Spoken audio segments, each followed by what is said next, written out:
Ever wonder why one wedding caterer quotes you $700 flat and another one hits you with a mysterious extra permit fee that sounds like a made-up video game boss level?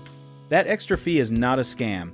It is called pass-through pricing, and today we are cracking it open like a piñata full of paperwork.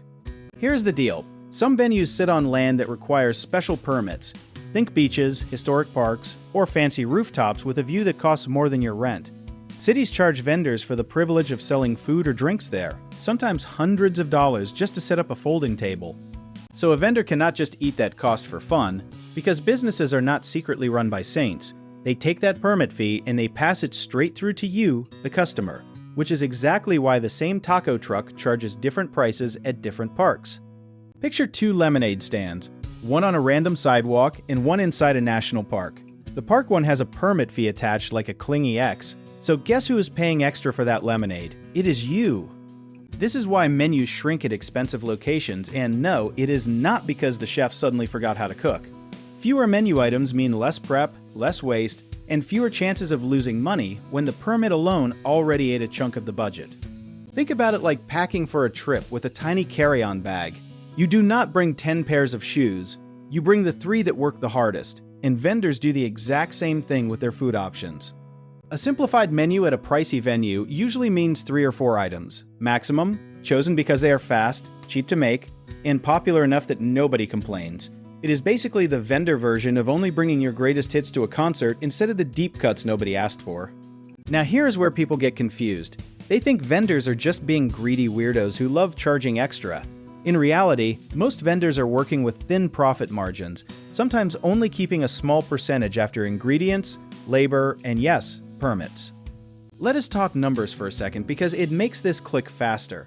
If a permit costs $300 for the day and a vendor expects to serve 100 people, that is an extra $3 per person just to break even on the fee alone.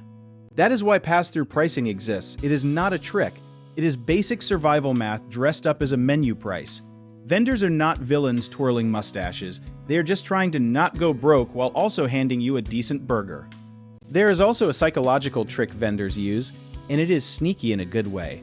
By keeping the menu small, customers decide faster, lines move quicker, and the vendor can serve more people in less time, which actually helps offset those sky-high permit costs. Some cities are notorious for this. Expensive tourist areas, big stadiums, or beachfront boardwalks where permits can run into the thousands of dollars. Vendors either raise prices, shrink the menu, or sometimes do both, because trying to offer 20 items at a 50-state fair permit rate is a fast way to lose your shirt. Here's a fun twist. Some vendors actually build tiered menus on purpose, cheap items to draw people in, and pricier specials to cover those hidden costs. It is basically the food truck version of a magician distracting you with one hand while the other hand handles the real trick. The lesson here is not that expensive venues are bad, it is that pricing always tells a story if you know how to read it. Next time you see a shorter menu or a slightly higher price tag at a fancy location, you will know it is not random. It is math wearing a chef's apron. So next time your friend complains about paying extra for a hot dog at a beach concert, you can drop this knowledge like a mic. If you want to learn more about how we help vendors navigate pricing, permits, and smart menus, check out our links in the description.